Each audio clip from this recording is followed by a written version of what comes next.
It's been a year since Michael, my husband, passed away. A sudden stroke had taken him from us, leaving a void in our lives that seemed impossible to fill. He was not only my husband, but my rock, my partner, and the glue that held our little family together. My son Ethan has stepped up in ways I never imagined. At only 24, he had a maturity beyond his years. He put his own grief aside to care for me, always making sure I wasn't alone in my grief. Ethan had always been a kind and thoughtful son, but after his father's death, he became my lifeline. This morning, Ethan walked into the kitchen with something tucked behind his back and a mischievous smile on his face. "Good morning, Mum," he said, leaning in to kiss my cheek. "I have a surprise for you." "A surprise?" I asked, raising a curious eyebrow. "Come outside," he urged, his excitement infectious. I followed him to the driveway, the early sunlight bouncing off the sleek silver paint of a car I recognized immediately. "Oh my goodness," I gasped. My dream car, a convertible I'd always admired but never allowed myself to want, was parked there, gleaming in the morning light. "Do you like it?" he asked, grinning from ear to ear. "Like it, Ethan? It's beautiful, but how did you—" "It's yours, Mum. You've done so much for me, for us. You deserve this." His eyes softened, a hint of vulnerability breaking through his confident exterior. "I know you felt trapped at home. I thought this might bring some joy back." I felt tears prick my eyes. "Ethan, I don't even know what to say. This is too much." "No, it's not," he said firmly. "You've always sacrificed for everyone else. It's time you did something for yourself." His words struck a chord deep within me, and I threw my arms around him, holding him tight. "Thank you," I whispered, my voice breaking. "It means the world to me." That evening, we took the car out for a drive, the top down, the wind blowing through our hair. We laughed as we sped along familiar roads, the sunset painting the sky in shades of orange and pink. For the first time in months, I felt a lightness in my heart. Ethan hadn't just given me a car, he had given me a reminder of what it was like to live, to embrace the beauty of the world outside my grief. His love and care made the impossible seem possible again. As we pulled back into the driveway, Ethan turned to me with a serious look on his face. "Mum, I know you're struggling. I can't bring Dad back, but I'll always be here for you. You're not alone." And I believed him, for in Ethan's unwavering love and support, I found the strength to carry on, carrying the memories of my husband and the promise of better days ahead. As the days turned into weeks, Ethan continued to show me a side of himself I'd never fully appreciated.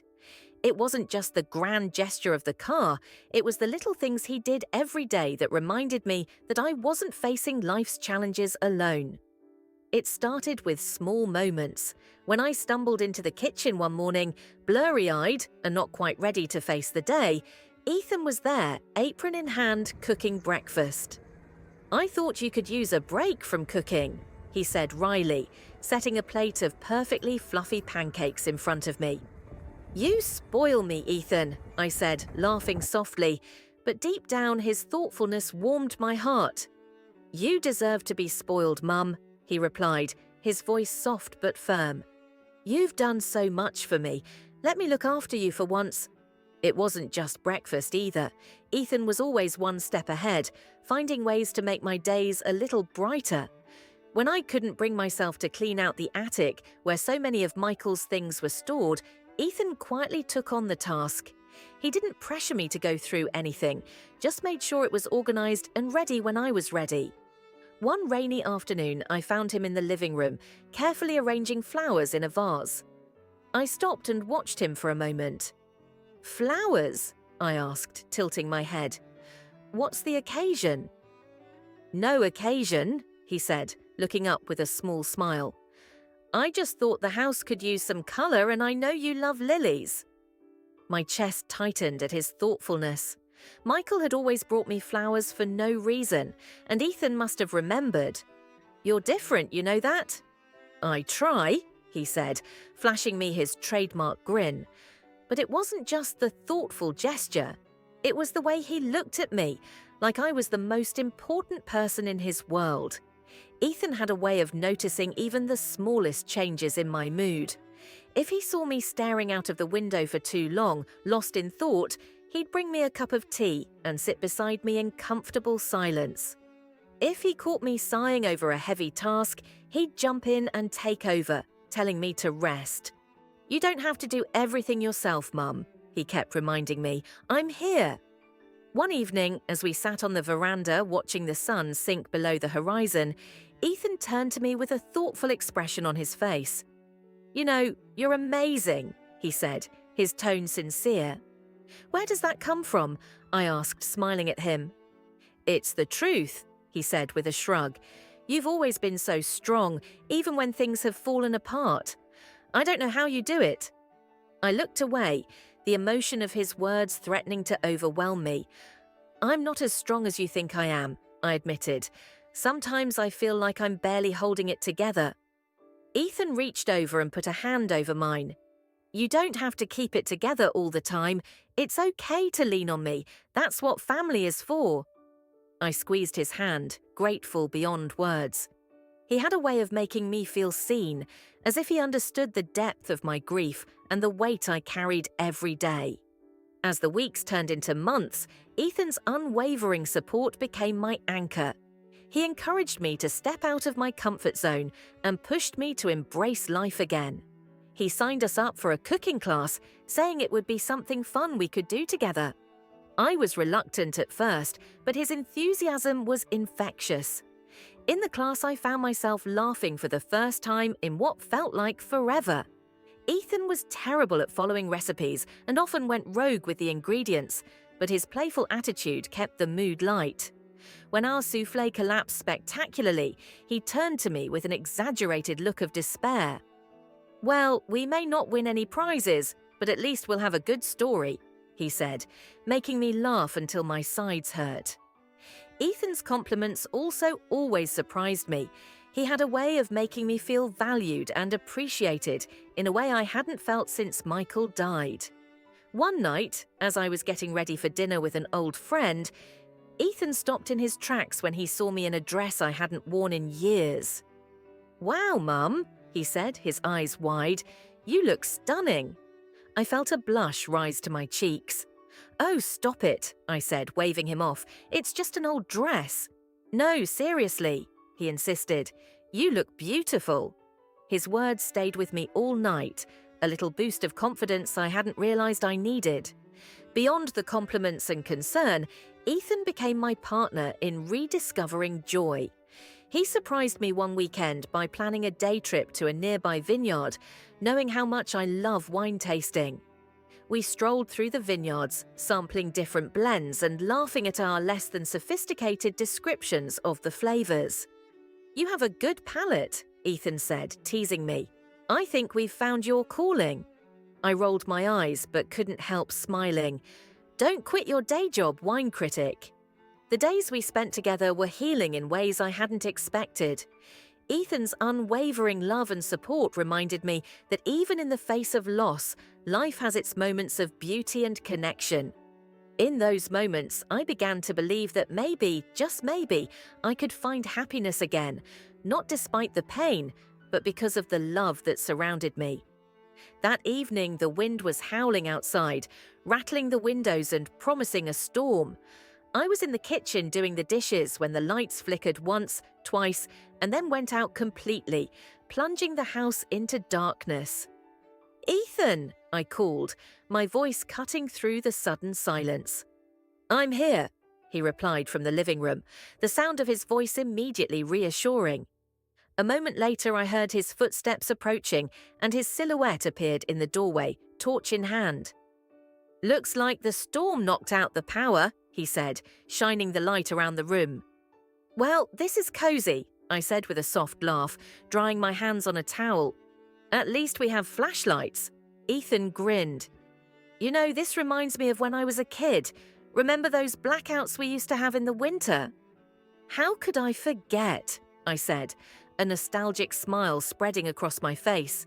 "You used to beg me to play games with you to pass the time." "Exactly," he said, his grin turning mischievous. "So why not now?" I raised an eyebrow at him. "What do you mean?"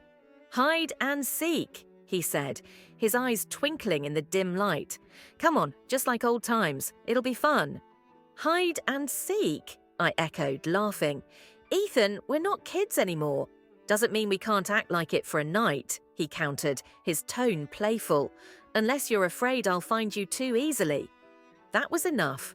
I could never resist a good challenge, and Ethan knew that. "Fine," I said, crossing my arms. "But don't think for a second that I'm going to make it easy for you." He chuckled, counting down from 10 as I grabbed the torch and darted into the darkened hallway. The house was filled with familiar shadows, made eerie by the storm outside. I found a spot behind the couch in the study, crouched down and tried to steady my breathing. "Ready or not, here I come," Ethan's voice echoed through the house, and I couldn't help but smile at how ridiculous this all was. But it felt good, freeing, to let go and enjoy a moment of light-hearted fun. I could hear his footsteps approaching, slow and deliberate, as if enjoying the hunt. "You know, Mum," he called out, his voice teasing, "you'll have to do better than that if you want to stay hidden." I put a hand over my mouth to stifle a laugh. His shadow passed the entrance to the cave, and I held my breath. Just as I thought he might move on, he turned and looked into the room with a triumphant smile. "Found you," he said, shining the torch directly at me. "Ugh, you're too good at this," I said, laughing as I stood up. "Years of practice," he replied smugly. "Now it's your turn to find me." We switched places, and I spent the next few minutes looking for him. I couldn't believe how agile and quick he was, slipping from one hiding place to the next before I could catch up. It wasn't until I stumbled into the spare bedroom and opened the wardrobe that I found him crouched in the corner with a sheepish grin. "Got you," I said, breathless and laughing. All right, he conceded, standing up and raising his hands in mock surrender. "I admit defeat." We both collapsed onto the sofa in the living room, our laughter echoing through the dim, silent house. The storm raged on outside, but inside the warmth between us was undeniable. It felt like we'd stepped back in time, to a time when life was simpler and our bond was unshakable. "You're good at this," I admitted, shaking my head. "But next time I'll win." "You're on," he said with a chuckle. Then his expression softened, and he looked at me with the same warmth I'd come to appreciate. "I'm glad we did this. It's nice to feel normal, you know?" I nodded, knowing exactly what he meant. "It is." The power stayed off for the rest of the evening, and we passed the time telling stories and reminiscing about the past. Ethan leaned back against the couch, his eyes locked with mine, as I recounted a memory of him as a mischievous little boy. "You were such a handful," I teased, nudging his arm. "And you were the most patient mother ever," he said, his voice tinged with affection. "I don't know how you did it," I shrugged and smiled softly. "It's easy to be patient with someone you love."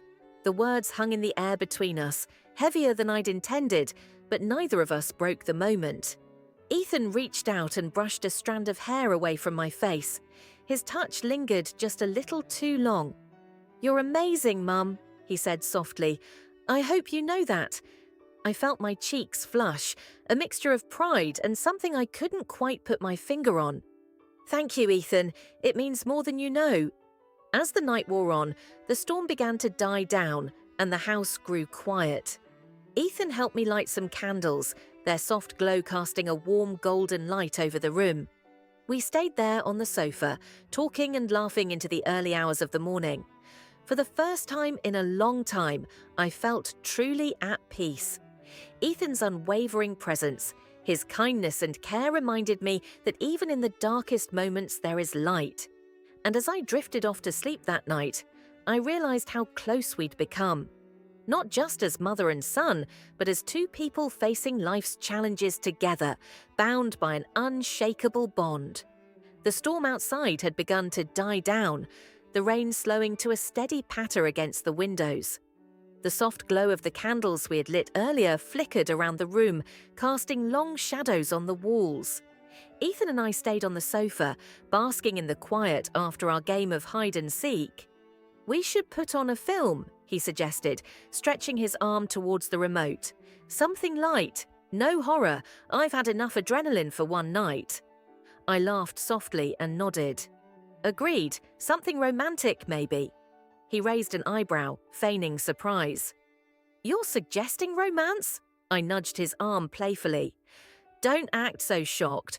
I like love stories as much as the next person."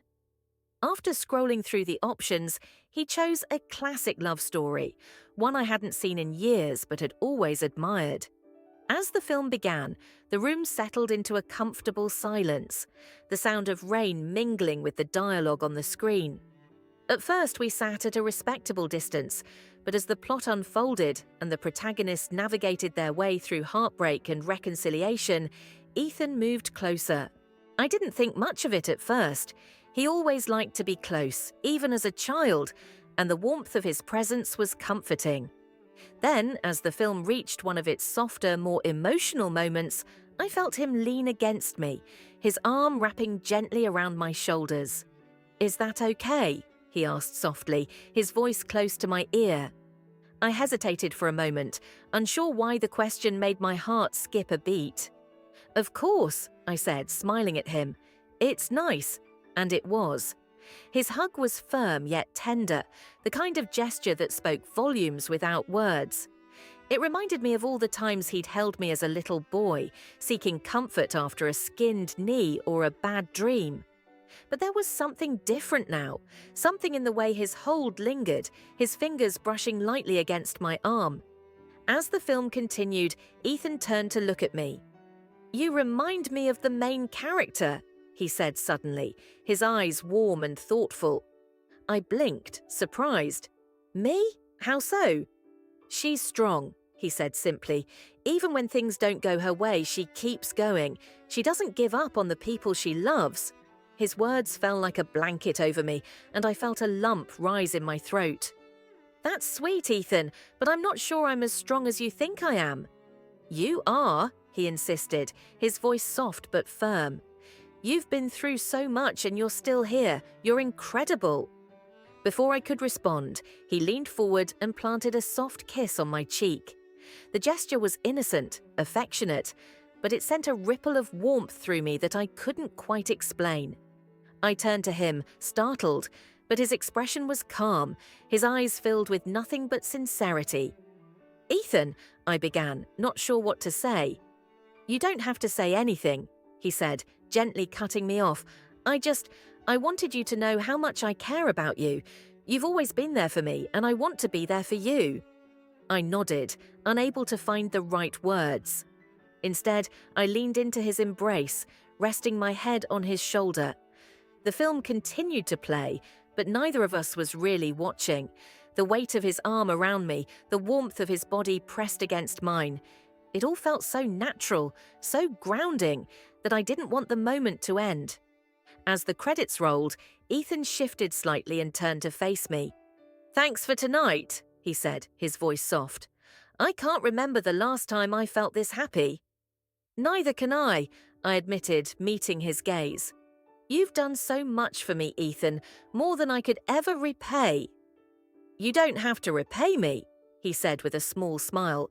"I just want you to be happy." We sat in silence for a while, the film forgotten, as the rain outside slowed to a gentle drizzle. The air between us felt charged, not with awkwardness, but with an unspoken understanding. Ethan's hand rested on mine, his thumb tracing small, soothing circles on my skin. "You're my everything, Mum," he said finally, his voice breaking the silence. "I don't know what I'd do without you." Tears welled up in my eyes at his words, and I reached out to cup his cheek, my thumb brushing away a stray strand of hair.